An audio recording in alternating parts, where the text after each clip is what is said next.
제6호 태풍 카눈이 모레 우리나라를 관통할 것으로 보입니다. 최고 500mm 폭우와 초속 40m가 넘는 강풍이 예보돼 큰 피해가 우려됩니다.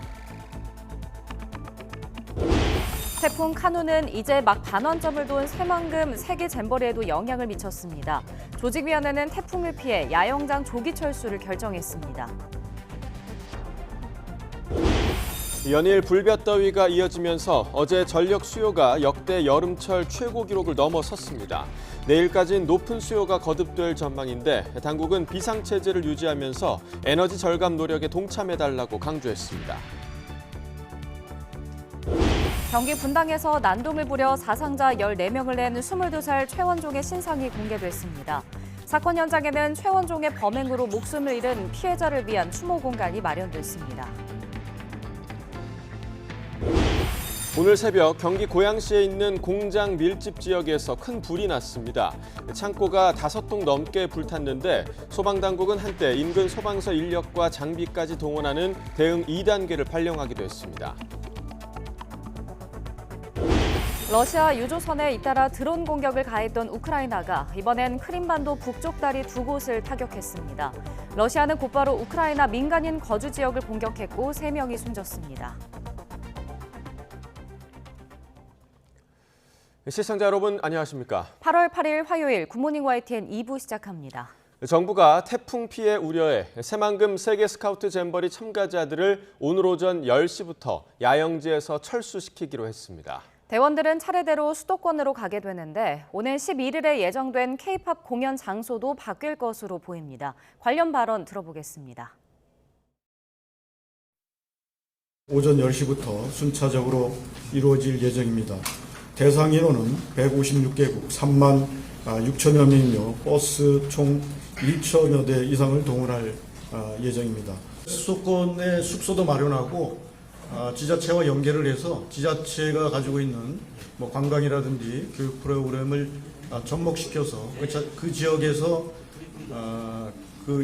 이후에 그 프로그램도 진행할 수 있도록 K-팝 콘서트 공연의 플랜 B를 검토할 수밖에 없으며 세계연맹 측의 체류 지역 등을 고려하여 그 대상의 상암 월드컵 경기장 등을 대안으로 모색하고 있습니다. 새만금 잼버리 대회의 또 다른 문제, 바로 식사 문제입니다. 극심한 무더위 때문에 식중독 등 먹거리 안전이 위협받고 있는 데다 부실한 식단까지 지적되고 있습니다. 보도에 신윤정 기자입니다. 잼버리 대회 초기 대원들에게 제공된 구운 달걀에 곰팡이가 나 있습니다.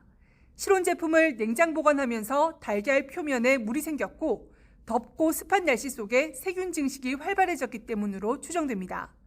식약처는 대원들이 먹기 전에 모두 회수돼 달걀로 인한 식중독 환자는 발생하지 않았다고 밝혔지만 먹거리 안전에 비상이 걸렸습니다. 대통령은 무더위 위생관리에 만전을 기할 것을 당부하면서 특히 식중독이 일어나지 않도록 각별하게 살펴달라고 했습니다. 이에 오유경 식약처장은 현장을 찾아 식재료 창고의 청결 상태와 온도 관리 등을 점검하고 식재료 입출고를 24시간 검수할 수 있도록 검사관을 추가 배치하기로 했습니다. 현재 3만 7천여 스카우트 대원들은 각종 재료와 밀키트 등을 받아 조식과 석식을 조리해 먹고 있고 운영 요원 등은 식당에서 단체 급식하고 있습니다. 중식으로는 간편식이 일괄 제공되는데 식단이 부실하다는 지적이 SNS 등에서 이어지고 있습니다. 초코바와 바나나, 젤리처럼 영양소가 부족하거나 열량이 낮아 무더위 속 야외 활동을 해야 하는 청소년에게는 턱없이 부족할 수 있다는 겁니다. 앞서 조기 철수한 영국 대표단 역시 폭염뿐 아니라 시설과 음식 때문에 철수 결정을 내린 것도 있다며 식단이 기대에 충족되지 않았다고 밝혔습니다. 점심 때는 간편식이 나가는데 이 친구들이 과정 활동을 나가야 되기 때문에 양이 부족했었던 것 같고 그래서 그거에 대해서는 조치를 했고 조직위 측은 각종 프로그램이 이어지는 상황에서 편리하게 먹기 위해 간편식을 제공하는 거라며 최근 제공량을 늘렸다고 밝혔습니다. 극심한 무더위 속 단체 생활에서 먹거리 위생과 안전에 문제가 생기면 큰 피해로 이어질 수 있는 만큼 더욱 철저한 대비와 추가 조치가 필요해 보입니다. YTN 신윤정입니다.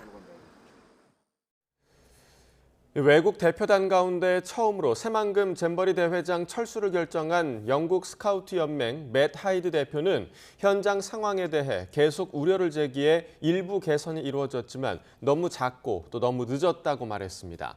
하이드 대표는 영국 BBC와의 인터뷰에서 그늘 부족과 대원들을 위한 음식 미비 그리고 열악한 위생과 의료 서비스 불충분 등 4가지 측면에서 새만금 현장은 레드라인을 넘었다고 지적했습니다.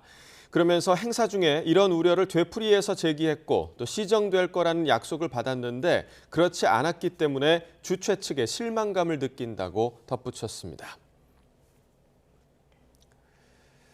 새만금 잼버리 준비가 제대로 이루어졌는지 비판이 거센 가운데 조직위는 예산 대부분을 야영장 기반시설 조성과 원활한 행사 진행을 위한 물품 구입 등에 사용했다고 강조했습니다.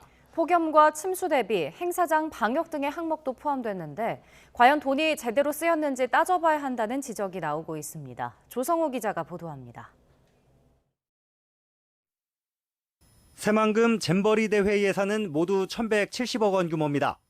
야영장을 조성하고 화장실 등을 만드는 데 130억 원, 상하수도와 주차장 등에 205억 원 등 시설비로 전체의 3분의 1가량인 395억 원을 썼습니다. 인건비와 운영비는 84억 원뿐, 나머지도 시설 유지와 행사 진행에 쓰고 있다는 게 조직위 설명입니다. 조직위의 인건비 55억 원, 운영비 29억 원, 84억 원이고 나머지는 잼버리 시설비하고 이 행사 사업비로 집행을 하고 있습니다. 사업비 내역을 봤더니 의료시설과 폭염 대비, 행사장 방역과 해충 기피제 구입, 침수 대비 시설 마련 등에도 예산이 투입됐습니다. 그런데 문제는 이렇게 돈을 들인 효과가 제대로 나타났는지입니다. 허허벌판에 그늘은 찾기 힘든 환경, 곳곳이 침수된 야영장, 그리고 밤에는 벌레에 시달리는 등 부실했던 준비 상황이 여실히 드러났기 때문입니다. 행사 직전 폭우 피해와 찌는 듯한 폭염을 고려하더라도 책정된 예산이 제대로 쓰였는지 따져봐야 한다는 비판이 나오는 이유입니다. 특히 잇따른 우려에도 제대로 대처하지 못했다는 지적은 뼈아픈 대목입니다. 실제로 지난해 국정감사에서 폭염과 폭우 대책을 강화해야 한다는 주장이 나왔지만 정부는 차질 없이 진행하겠다는 답변만 되풀이했습니다. 지난 5월 비가 내려 대회장이 침수됐을 때도 경고음이 울리긴 마찬가지였습니다. 꿈과 희망을 줘야 하는 잼버리 대회가 공포와 트라우마로 남는 대회로 전락할 수 있습니다. 하지만 책임 소재를 규명하고 재발 방지책을 내놔야 할 정치권은 여전히 내 탓 공방만 하고 있습니다.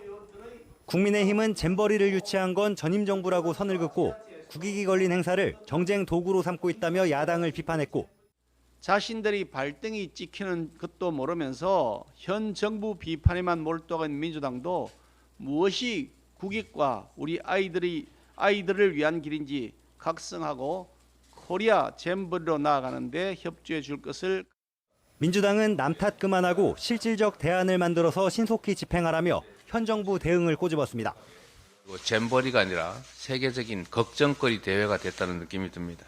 남 탓이 우리나라에는 혹시 통할지 모르지만 세계에서는 통하지 않는다는 사실을 기억하시고 국회는 행사를 마치는 대로 관계부처와 전북도 등을 상대로 현안 질의를 이어갈 방침인데 책임 소재를 놓고 여야 간 입장차가 첨예해 대치전선만 가팔라지는 것 아니냐는 우려도 나옵니다. YTN 조성호입니다. 제6호 태풍 카눈이 목요일인 모레 한반도를 관통할 것으로 보여 큰 피해가 우려됩니다. 기상청은 태풍 카눈이 모레 오전 9시쯤 경남 남해안에 상륙해 내륙을 관통하겠다고 밝혔습니다. 태풍은 이어 금요일 새벽 강원도 철원 부근을 지나 북한으로 이동할 것으로 보입니다. 기상청은 내일 밤에는 남해안에 또 모레는 전국이 태풍 직접 영향권에 들어 강한 비바람이 불겠다고 밝혔습니다. 특히 태풍의 오른쪽인 위험 반원에 드는 동쪽 지역에는 더 큰 피해가 우려된다며 철저한 대비를 당부했습니다. 태풍의 북상이 예상되면서 정부는 중대본 2단계를 가동하고 위기경보 수준을 경계 단계로 상향했습니다.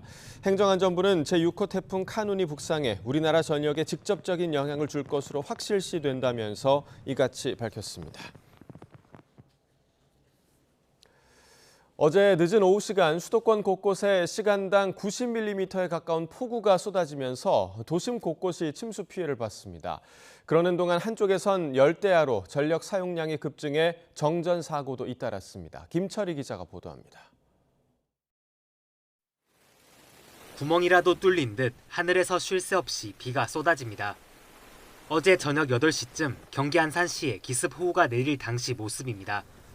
한때 시간당 60mm 가까운 비가 쏟아지면서 안산에서는 도로 침수가 잇따랐습니다.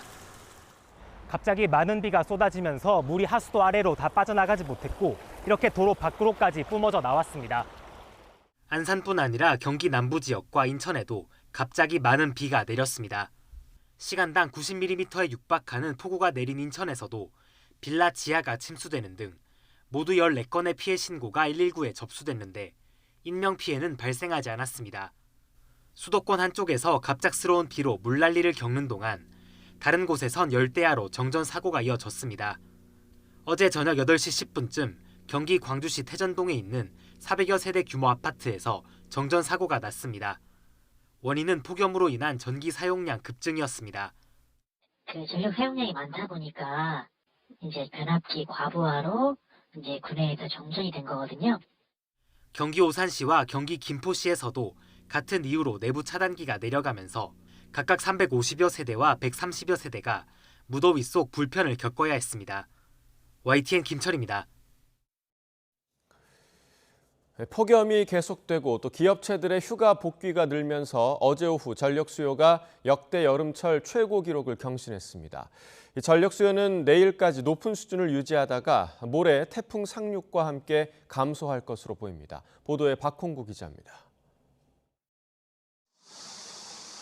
태풍 카눈이 더운 공기를 한반도로 밀어올리고 주요 산업체들이 휴가에서 복귀하면서 가정과 산업 현장에서 전력 수요가 큰 폭으로 늘었습니다.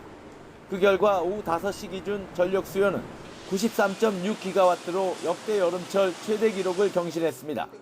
지난해 여름에 기록했던 92.9기가와트를 뛰어넘은 것입니다. 하지만 역대 최대 전력 수요인 지난해 12월 23일 기록에는 못 미쳤습니다. 전력 수요가 늘었지만 전력 공급 능력은 104기가와트로 안정적인 수급 상황을 유지했습니다. 예비 전력이 5.5기가와트 아래로 떨어지면 전력 수급 경보 중 가장 낮은 준비 단계가 발령되는데 현재는 10기가와트 이상 남아있는 상태입니다. 그동안 정지됐던 원전 2곳이 적기에 가동되며 공급 능력이 2기가와트가량 늘어난 게 도움이 됐습니다. 원전과 석탄, LNG 등 주요 발전기들을 총동원하여 전년 피크 때보다 증가한 104기가와트 순의 공급 능력을 이미 확보하였습니다. 전력거래소는 태풍 카눈의 영향으로 오는 9일까지는 전력 수요가 높게 유지되겠지만 태풍이 상륙한 이후부터는 수요가 감소할 것으로 내다봤습니다. 전력당국은 태풍에 의한 발전설비 고장이나 태양광 발전의 변동성 등에 주목하며 비상체제를 유지하고 있습니다. 또 전기 사용량이 늘수록 생산 단가가 비싼 LNG 발전 비중이 높아지는 만큼 에너지 절감 노력에 국민의 참여가 필요하다고 강조했습니다. YTN 박홍구입니다. 경기 성남시 분당 서현역에서 인도로 차를 몰고 백화점에선 흉기를 휘둘러 14명의 사상자를 낸 22살 최원종의 신상이 공개됐습니다. 이런 가운데 사건 현장에는 최원종의 범행으로 목숨을 잃은 피해자의 추모 공간이 마련됐습니다. 보도에 박정현 기자입니다. 지난 3일 인도에 있는 행인들을 차로 들이받은 뒤 백화점으로 들어가 마구 흉기를 휘두른 남성의 신상이 나왔습니다. 22살 최원종. 지구대에 붙잡혔을 때 촬영한 사진도 함께 공개됐습니다. 신상정보공개심의위원회는 최원종이 다중이 오가는 공개된 장소에서 차량과 흉기를 이용해 범행하는 등 수법이 잔인하고 피해가 중대하다며 신상을 공개한 이유를 설명했습니다. 이어 본인의 자백 등 증거가 충분하고 범죄 발생에 따른 국민 불안을 고려하면 공개로 얻을 공공의 이익도 크다고 판단했습니다. 경찰은 휴대전화와 컴퓨터를 포렌식해서 최원종이 지난달 말 흉기 난동이 벌어진 신림역이나 흉기의 종류 그리고 흉기를 소지하면 불법인지 등을 검색한 기록을 찾아냈습니다. 또 최원종을 상대로 사이코패스 검색을 진행하면서 범행을 계획한 시점이나 경위 등도 캐묻고 있습니다. 최원종은 다만 자신을 스토킹하는 조직을 세상에 알리고 이들이 자신을 해하기 전에 먼저 살해하려 했다는 진술로 일관하는 것으로 확인됐습니다. 경찰은 앞서 이번 사건에 테러 방지법을 적용하는 방안도 검토한다고 밝혔지만 최원종의 진술 내용 등을 감안하면 쉽지 않다고 보고 있습니다. 이런 가운데 최 씨의 차에 치였던 60대 여성이 끝내 숨을 거두면서 범행 현장 인근엔 추모 공간이 마련됐습니다. 꽃다발과 손편지, 피해자가 생전에 좋아한 것으로 전해진 디카페인 커피 등을 들고 온 시민들은 조용히 고개를 숙인 채 고인의 명복을 빌고 때로는 눈시울을 붉히기도 했습니다. 잘 이렇게 쾌유하기를 바랬는데 돌아가셨다는 얘기 듣고 너무 슬프고 너무 화가 나가지고 여기 길을 정말 수천 번 수만 번 다니던 길이거든요. 너무 익숙한 거리가 막 온 뉴스에 막 나오고 하니까. 제가 여기 주변에 사는데 매번 다니는 길에 이런 일이 일어났다는 게 실감이 안 나고 저도 될 수 있고 누군가도 될 수 있다는 생각에 좀 많이 무서웠던 것 같았어요. YTN 박정현입니다. 흉악범죄가 잇따르는 상황에서 정치권이 현행 피의자 신상공개 제도를 개선해야 한다는데 공감대를 이뤘습니다. 특히 정부와 여당은 지난 7월까지 관련 법을 고치겠다고 약속했는데 법사위 논의가 더뎌지면서 처리 시한을 넘기고 말았습니다. 보도에 손효정 기자입니다. 경찰이 공개한 분당 서현역 흉기 난동 사건의 피의자 최원종의 사진입니다. 눈을 감고 있거나 지금과는 시차가 있는 증명사진이라 체포 당시 모습을 찍은 머그샷처럼 정확한 현재 얼굴을 알아보긴 어렵습니다. 현행법상 강력 범죄자에 대해 신상 공개 결정이 내려져도 피의자 동의가 있어야만 경찰이 머그샷을 찍어 공개할 수 있기 때문입니다. 앞서 다른 흉악범죄 피의자 때도 비슷한 논란이 불거지자 정부와 여당은 지금의 신상 공개 제도를 손보겠다고 나섰습니다. 피의자 동의 없이 머그샷을 찍을 수 있게 하거나 신상 공개 대상을 피의자뿐 아니라 재판 단계의 피고인으로 확대하는 법안들이 발의됐습니다. 하지만 공언했던 처리 시한 7월은 지나버렸습니다. 국회 소관 상임위인 법사위에서 법안에 대한 우려와 관계 기관 사이에 이견이 표출된 겁니다. 실제로 지난달 법사위 소위 회의록을 보면 법원은 피고인의 신상 공개가 재판에 영향을 줄 수 있다며 원칙적으로 조심스럽다는 의견을 밝혔습니다. 만약 공개하더라도 결정 권한이 검사에게 있다면 형사소송에서 피고인과 동등한 지위의 검사가 신상 공개라는 무기를 추가로 갖게 된다고 지적했습니다. 반면 법무부는 법원이 신상 공개를 결정하게 되면 재판부의 심증을 공개하는 일이 될 수 있다고 반박했습니다. 여기에다 수사 단계의 피의자보다 피고인의 정보 공개가 더 넓게 허용돼야 한다는 찬성론과 재판의 공정성 훼손이 우려된다는 반대론도 맞부딪혔습니다. 법무부와 법원은 결국 다음 법사위 회의 때까지 추가 논의를 거쳐 접점을 마련하기로 했습니다. 흉악 범죄가 잇따르는 가운데 여야 모두 강력한 처벌이 필요하다며 입법에 협조하겠다고 밝힌 만큼 흉악 범죄자 신상 공개 확대 논의에도 속도가 붙을지 주목됩니다. YTN 손효정입니다. 윤석열 정부 들어 세 번째 특별사면 대상자를 가리는 사전심사가 내일 이뤄집니다. 법무부는 내일 오전 사면심사위원회를 열고 광복절 특별사면과 복권 요청 대상자를 심사합니다. 이번 광복절 특사 대상으로는 국정농단 사건에 연루됐던 최지성 전 삼성전자 미래전략실장과 장충기 전 미래전략실 차장 등이 거론되고 안종범 전 청와대 정책조정수석과 김종 전 문화체육관광부 2차관 등의 사면 가능성도 제기됩니다. 또 특감반 감찰 무마 의혹을 제기했다가 최근 대법원에서 형이 확정된 김태우 전 강서구청장이 포함될 수 있다는 관측도 나옵니다. 법무부가 선정한 사면 대상자의 최종 사면 여부는 국무회의 의결을 거쳐 확정됩니다.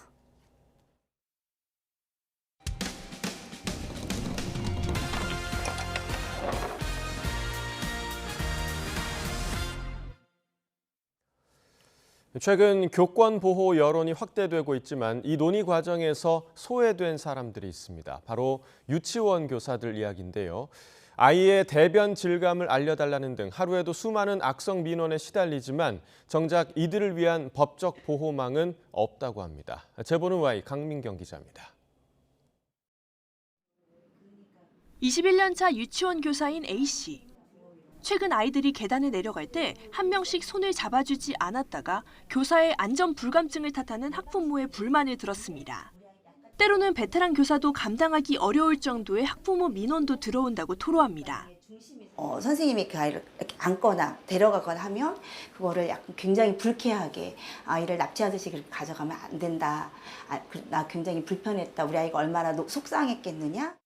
교육활동을 방해하는 악성 민원과 교권 침해는 유치원에서도 예외가 아닙니다. 최근에는 학부모가 학벌을 내세우며 유치원 교사에게 폭언을 쏟아낸 음성이 공개돼 파장이 일기도 했습니다. 뭐 하시는 거예요? 배운 사람한테. 다시 어디까지 배웠어요, 지금? 카이스트 경영대학 나와가지고 MBA까지 우리가 그렇게 했는데 카이스트 나온 학부모들이 문제 아니냐고. 유치원 교사들이 악성 민원 경험담을 올리는 온라인 사이트입니다.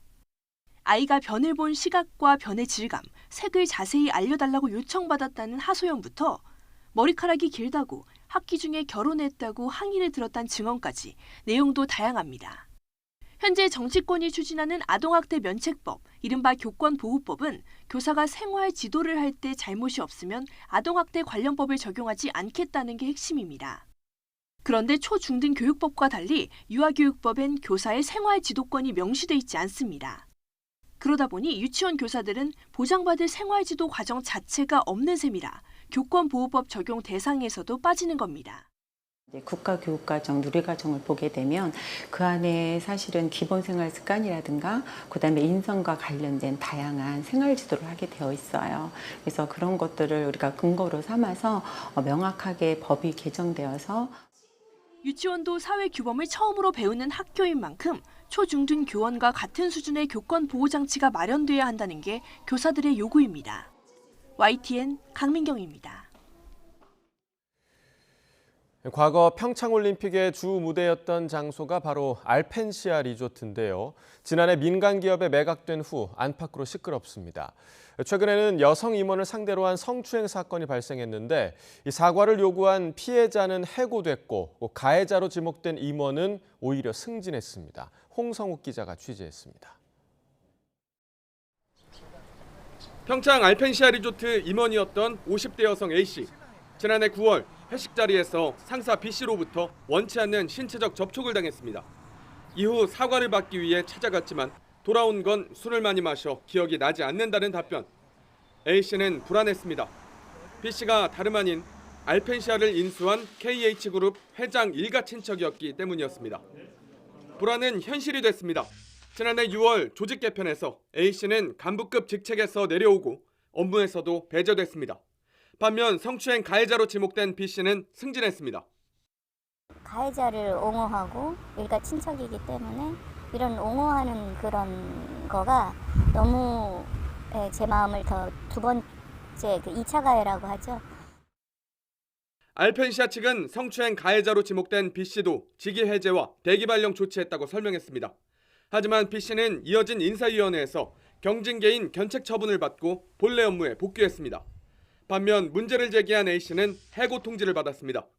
이유는 품위 유지와 복종, 성실 의무 위반, 인사권에 반발했고 성추행 사건을 가해자에게 상기시켜 원직 복귀를 요구했으며 내부 감사 과정에서 진술을 거부하는 등 비협조적으로 일관했다는 겁니다.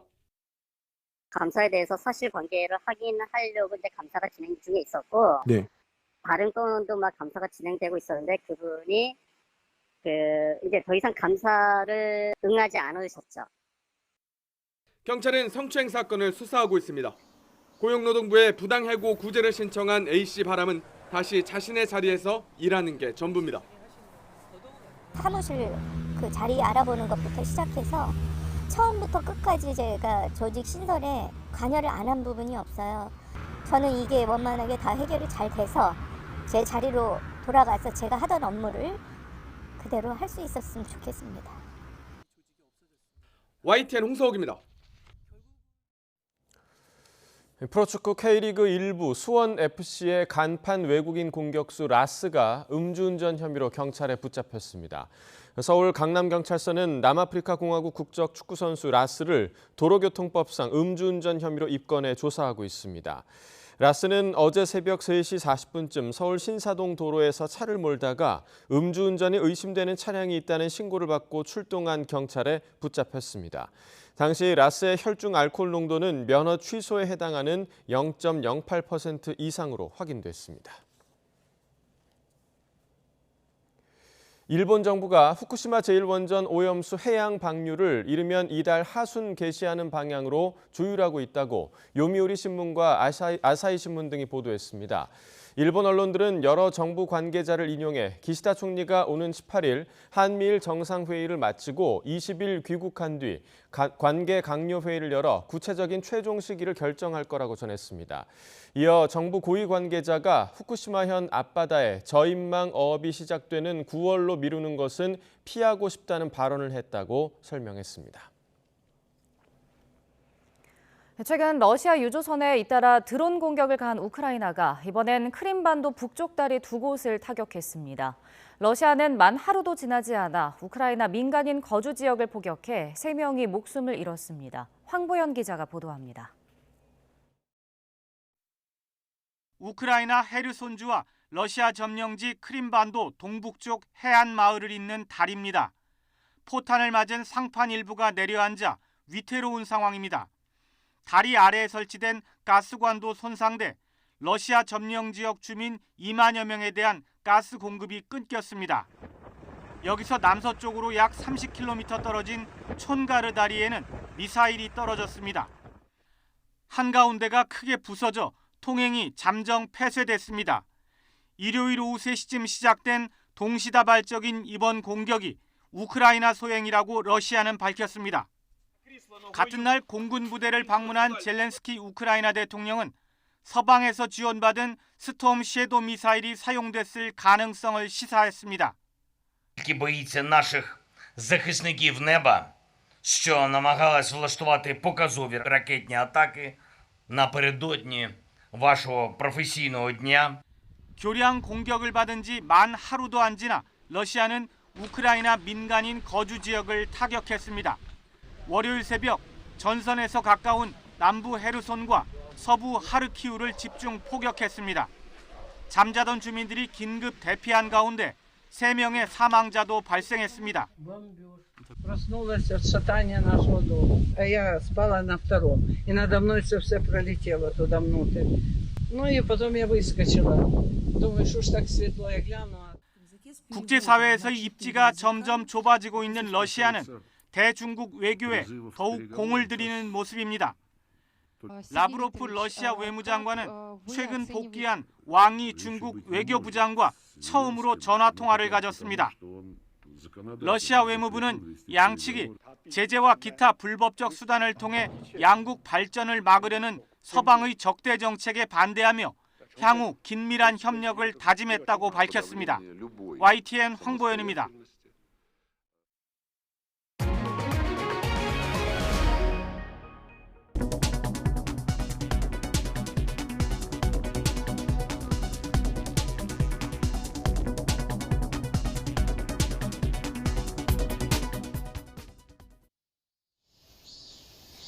오늘은 가을의 첫 번째 절기인 입추지만 여전히 뜨거운 날씨가 이어지겠습니다. 특히 내륙을 중심으로는 더위의 기세가 한층 더 강해지겠는데요. 오늘 서울의 한낮 기온은 36도로 어제보다 더 덥겠고요.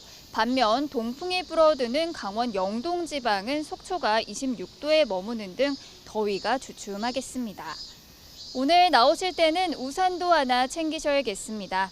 내륙은 대체로 맑겠지만 오후 한때 대기 불안정으로 요란한 소나기가 지나겠고요. 동해안과 제주도는 흐린 가운데 최고 60mm의 비가 더 내리겠습니다. 내륙에는 폭염특보가 계속되는 가운데 오늘 서울의 한낮 기온은 36도, 광주는 37도 등으로 어제보다 더 덥겠습니다. 한편 제6호 태풍 카누는 현재 강한 세력을 유지한 채 일본 가고시마 남쪽 해상을 지나고 있습니다. 태풍은 목요일 오전 경남 남해안에 상륙한 뒤 내륙을 관통해 북한까지 북상할 전망인데요. 이에 따라서 내일 밤 제주도와 남해안을 시작으로 목요일에는 전국이 태풍의 영향권에 들겠고요. 내일과 모레 사이 매우 강한 바람과 함께 영동에는 500mm 이상, 영남에는 400mm 이상, 서울 등 서쪽 내륙에도 최고 150에서 200mm의 큰 비가 내리겠습니다. 당분간 해안가를 중심으로는 너울성 파도까지 높게 일겠습니다. 피서객들은 해안가 안전사고에도 각별히 주의하셔야겠습니다. 지금까지 YTN 신미림입니다.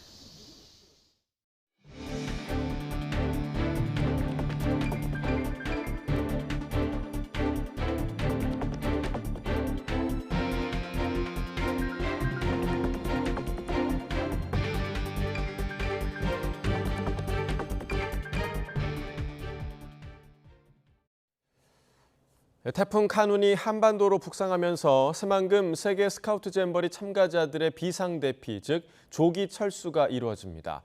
대피는 오늘 오전 10시부터 시작되며 156개 나라 참가자 3만 6천여 명이 버스 1,000대를 이용해 태풍의 직접 영향권에 들지 않는 수도권을 중심으로 한 숙소로 이동하게 됩니다.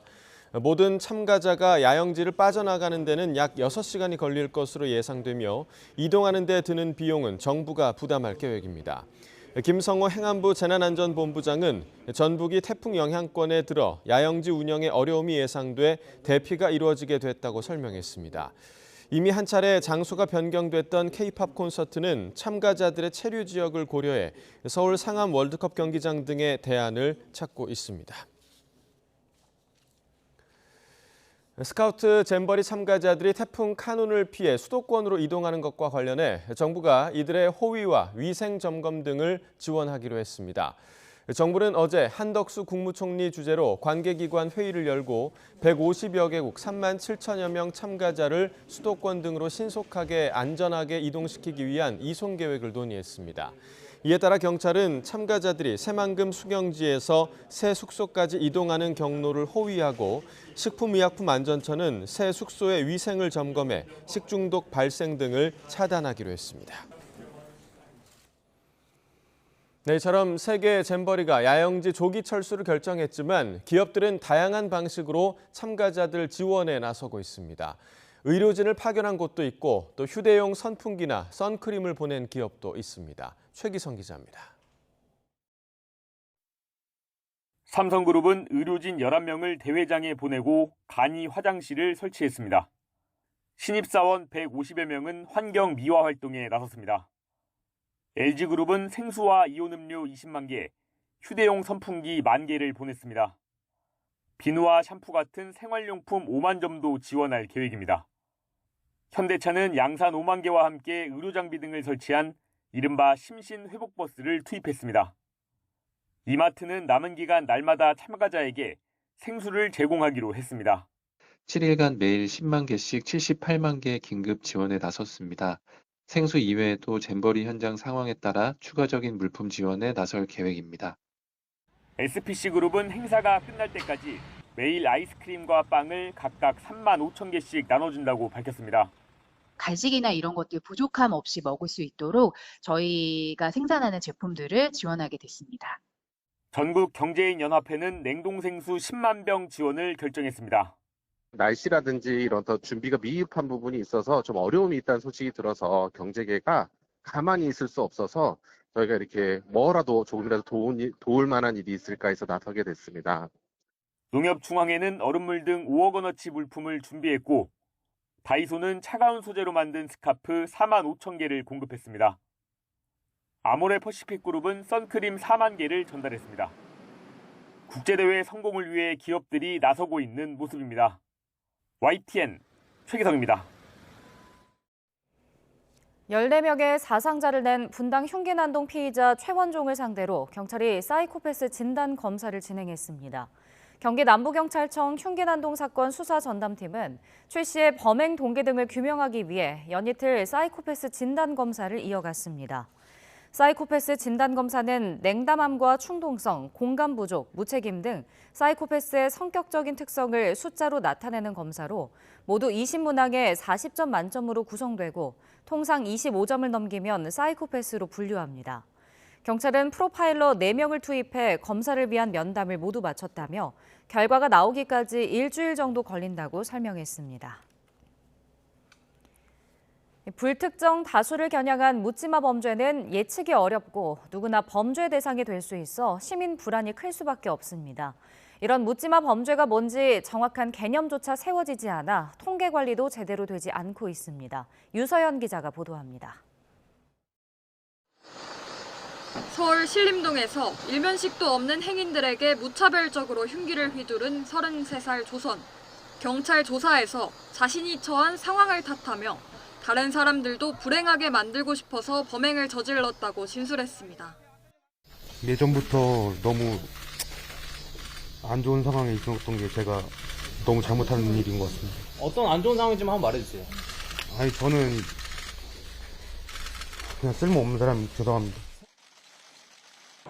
충격이 채 가라앉기도 전에 경기 성남 분당구에서 일어난 차량 돌진과 흉기 난동 사건에서도 피의자와 피해자들 사이엔 아무런 연관관계가 없었습니다.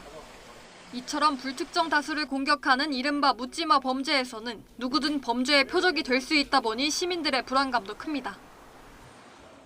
하늘에서는 편히 쉬시라고 썼어요. 친구들이랑 자주 오가던 데라 가지고 되게 길거리 다니기 무섭고 되게 제가 피해자가 될 수도 있는 그런 상황인 거라서. 사회 불평등과 양극화 현상이 심화하는 가운데 분노형 범죄가 반복되면서 경찰도 지난해 1월 묻지마 범죄 전담 회의체를 꾸렸습니다. 우선 묻지마 범죄의 이면에 숨겨진 원인이 있을 거라고 보고 공식 명칭부터 이상동기 범죄로 새로 정립했습니다. 그러나 정작 이상동기가 무엇인지는 구체적으로 정의하지 않아서 이런 범죄의 규모가 얼마나 되는지 제대로 통계조차 내지 못하고 있습니다. 이에 대해 경찰 관계자는 학계에서도 개념 정의가 명확히 이뤄지지 않았고 범행 동기는 검찰 수사 때 드러나는 경우도 있어서 경찰 단계에서 집계를 내놓기는 쉽지 않다고 해명했습니다. 이런 가운데 범죄라는 이유로 수사기관에만 해법 마련의 책임을 떠넘겨선 안 된다는 비판도 나옵니다. 한국형사정책연구원의 연구 결과를 보면 묻지마 범죄자의 75%가 전과자로 72.9%는 소득이 아예 없었던 것으로 나타났습니다. 경찰, 복지, 지자체, 교육 등등이 여러 기관이 함께 참여를 해서 사건 이면의 근본적인 문제가 무엇인가를 실증적으로 파악을 하고 관련 기관이 머리를 맞대는 범정부적 접근이 필요한데 국가의 정책 우선순위에 들어가 본 적이 없었던 전과와 경제적 빈곤, 사회적 단절 등이 복잡하게 얽히며 묻지마 범죄를 낳을 수 있는 만큼 여러 기관이 머리를 맞대고 다양한 관점에서 근본적인 해법을 모색해야 한다는 지적입니다. YTN 유서연입니다. 쌍방울그룹의 대북 송금 의혹과 백현동 개발 특혜 의혹 등이 다시 주목받으며 더불어민주당 이재명 대표의 사법 리스크가 재점화되는 분위기입니다. 야심차게 출범했던 혁신위까지 좌초 위기에 놓이면서 이 대표의 리더십이 또 한 번 시험대에 올랐다는 분석이 많습니다. 보도에 박기환 기자입니다. 휴가를 마치고 돌아온 이재명 대표는 복잡한 당내 상황에 대한 구체적인 언급은 피했습니다. 대신 민생 경제 위기를 강조하며 정부 여당을 겨냥했습니다. 그야말로 부채 시한 폭탄이 점점 더 초침이 빨라집니다. 정부의 가계대출 완화 정책 때문에 시중은행 가계대출 잔액이 3개월 연속 폭증한다고 합니다. 여권을 향해 거듭 날을 세우면서 내부 결속을 꾀했다는 해석이 나왔는데 정작 리더십을 둘러싼 상황은 녹록지 않습니다. 당장 쌍방울그룹의 대북 송금 의혹 사건이 발등에 떨어진 불입니다. 특히 오늘로 예정된 이화영 전 경기평화부지사의 법정 진술에 관심이 쏠려 있습니다. 이 전 부지사가 어떤 답을 내놓을지에 따라 이재명 대표를 향한 검찰 수사의 향배도 영향을 받기 때문입니다. 이 전 부지사가 이 대표에게 쌍방울그룹의 방북 비용 대납을 보고했다는 취지로 진술할 경우 이 대표로선 타격이 불가피합니다. 검찰이 백현동 개발 특혜 의혹과 묶어 회기 중에 추가로 구속영장을 청구한다면 계파 갈등이 다시 불거질 수도 있습니다.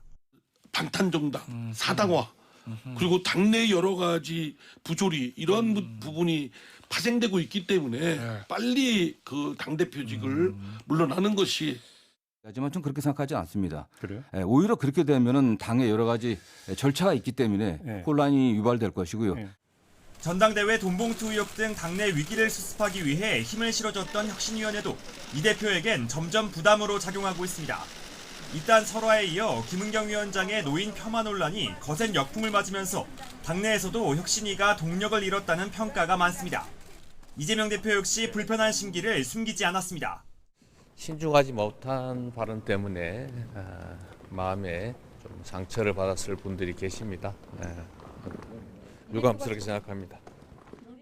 이런 상황에서 혁신위가 대의원제 개편과 공천개혁 등 민감한 사안을 꺼내든다면 당내 균열을 피할 수 없다는 게 대체적인 전망입니다. 국민의힘은 이 틈을 파고들어 이재명 대표를 향한 공세 수위를 한껏 끌어올렸습니다. 민주당 혁신은 이미 철저하게 실패했습니다. 이재명 대표도 직시하고 그에 따른 조치를 취해 주시기를 바랍니다. 여기에 전당대회 돈봉투 의혹에 연루됐다는 민주당 소속 의원들의 명단이 속속 보도되는 등 위기감이 고조되고 있습니다. 이재명 대표는 일단 증거로 말하라며 진화에 나섰지만 겹치고 겹친 악재를 어떻게 풀어갈지 고민이 깊어질 것으로 보입니다. YTN 박기환입니다. 새마을금고 사모펀드 자금 출처 특혜 의혹을 받는 박차훈 새마을금고 중앙회장이 구속 갈림길에 섭니다. 서울 동부지방법원은 오늘 오후 2시 반 금품 수수 등의 혐의를 받는 박 회장 등 새마을금고 고위 인사들에 대한 구속 전 피의자 신문을 진행합니다. 박 회장 등은 3천억 원대 펀드 출자금을 유치해주는 대가로 특정 자산운용업체에서 거액의 뒷돈을 받은 혐의를 받습니다. 새마을금고 사모펀드 자금 출자 특혜 의혹을 수사하고 있는 검찰은 앞서 지난달 박 회장의 자택을 압수수색하고 지난 3일엔 박 회장을 소환 조사했습니다.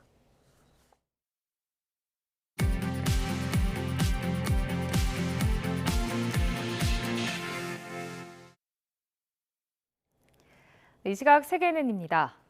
세계 1위의 반도체 위탁 생산 업체인 타이완의 TSMC가 오늘 독일에 공장을 건설하기로 결정한다고 독일 언론이 보도했습니다. 독일 정부는 TSMC의 반도체 공장 건설에 우리 돈 7조 2천억 원의 보조금을 지급할 것으로 전해졌습니다. 김원배 기자입니다.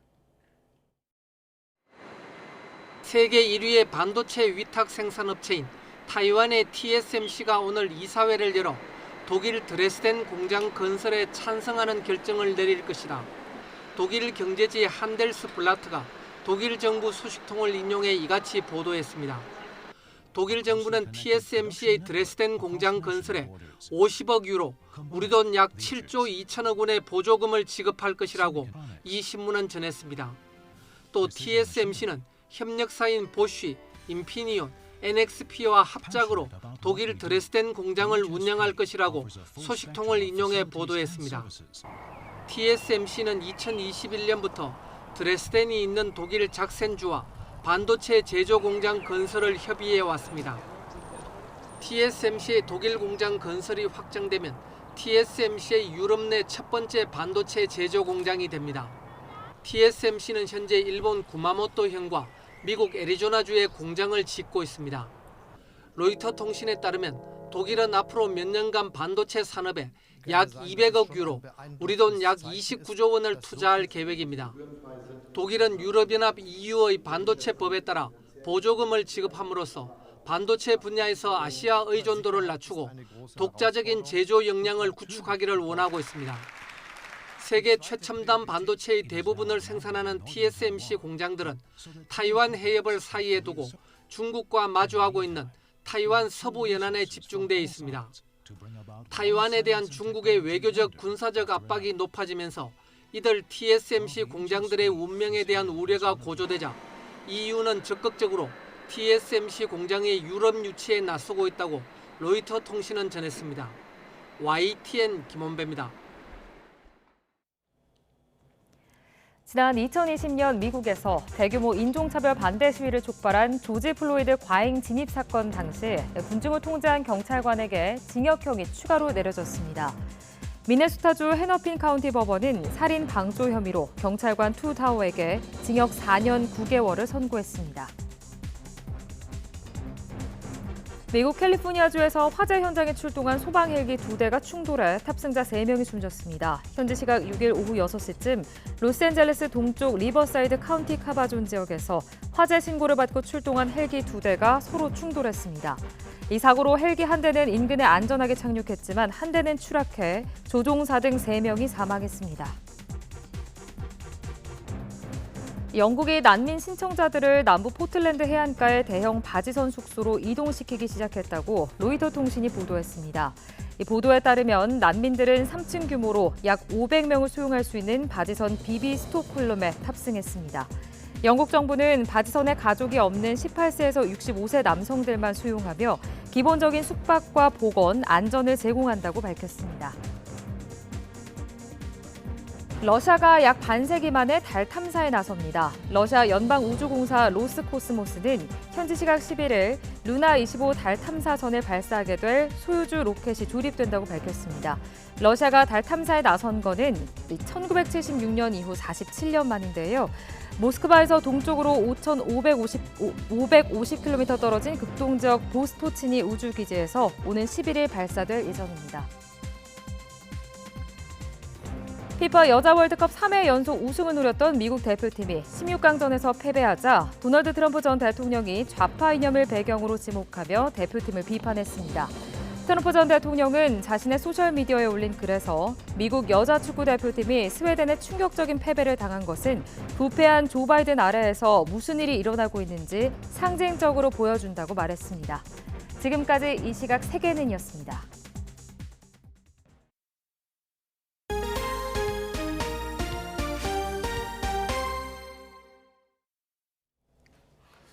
정부가 주거동을 포함해 무량판 구조로 시공된 민간 아파트 293개 단지에 대해 이번 주부터 전수조사를 시작합니다. 전문기관을 구성해 다음 달까지 마칠 계획인데 공정위도 시공사가 하청업체에 공사비를 제대로 줬는지 조사에 들어갔습니다. 보도에 이동우 기자입니다. 정부가 이번 주부터 안전 문제가 발생하고 있는 무량판 구조를 적용한 민간 아파트 293개를 대상으로 전수조사에 들어갑니다. 특히 조사 대상에는 주거동 105개 단지가 포함돼 있어 철근 누락 등 부실 시공이 발견될 경우 파장이 클 것으로 예상됩니다. 이미 15만 가구가 거주 중이며 공사 중인 곳에는 10만 가구가 입주할 예정입니다. 가급적 빠른 시간 내에 이걸 명확히 해줄 필요가 있다. 오히려 그것만이 막연한 불안으로 인해서 더 큰 비용을 치르고 부작용을 갖는 것보다는 오히려 부작용과 피해를 줄이는 방법이다, 이렇게 생각을 합니다. 안전점검을 담당할 기관은 250여 개 안전진단 전문기관을 회원사로 보유한 시설안전협회가 풀을 구성하면 국토부가 선정합니다. 협회 소속의 전문가들이 공학적으로 실제로 이게 신속 정확하게 원인이 뭔지 또 대책을 어떻게 하면 되는지 그걸 공학적으로 그 방법을 제시하도록 하겠습니다. 입주자 대표회의가 원한다면 점검에 참여할 수도 있습니다. 안전진단기관은 탐지기를 이용해 철근이 배근된 상태를 확인하고 콘크리트 강도가 적정했는지 등도 확인합니다. 구조 개선소하고 구조 도면에 필요한 철근이 잘 배치되어 있는지 확인하는 것이 최우선 과제이기 때문에 우선 서류상에서 문제 여부가 있는 거에 집중해서 국토부는 다음 달 말까지 안전점검을 마친 뒤 10월 중 결과를 발표할 예정입니다. 철근 누락 등이 발견되면 시공사가 비용을 부담해 올해 말까지 보수 보강을 완료하도록 하는 것은 물론이고 관련자를 엄중 처벌한다는 방침입니다. 이런 가운데 공정거래위원회도 철근 누락이 확인된 15개 공공아파트 시공사 13곳을 대상으로 순차적으로 직권조사에 들어갔습니다. 하도급 업체의 공사비나 추가 공사비를 제때 제대로 주지 않아 부실 설계나 부실 시공을 초래했는지 들여다보고 있습니다. YTN 이동호입니다. 오늘 새벽 경기 고양시의 공장 밀집 지역에서 큰 불이 나 한때 대응 2단계가 발령됐습니다. 이에 앞서 어젯밤에는 하늘에서 하얀 불빛 비행물체를 봤다는 제보가 잇따랐습니다. 보도에 권남기 기자입니다. 거대한 불길과 함께 검은 연기가 쉴 새 없이 솟아오릅니다. 마치 번개가 치듯 불꽃이 튀기도 합니다. 오늘 새벽 경기 고양시 덕이동의 공장 창고에서 큰 불이 났습니다. 갑자기 이제 그 아파트 베란다 밖으로 불기둥이 크게 올라와가지고 아파트 한 10층 이상 정도 높이까지 올라갔었거든요. 다친 사람은 없었지만 불길이 번지며 한때 인근 소방서 인력과 장비까지 총동원하는 대응 2단계가 발령됐습니다. 경찰과 소방당국은 창고 5동 이상이 불탄 것으로 보고 진압을 마치는 대로 화재의 원인을 조사할 예정입니다. 아파트 화재도 잇따랐습니다. 경기 성남 중앙동의 아파트 15층에선 에어컨 실외기실에서 시작된 불이 15분 만에 꺼졌고 부산 금정구 부곡동의 아파트 옥상에선 배관 덮개에서 불이 나며 주민 수십 명이 대피했습니다.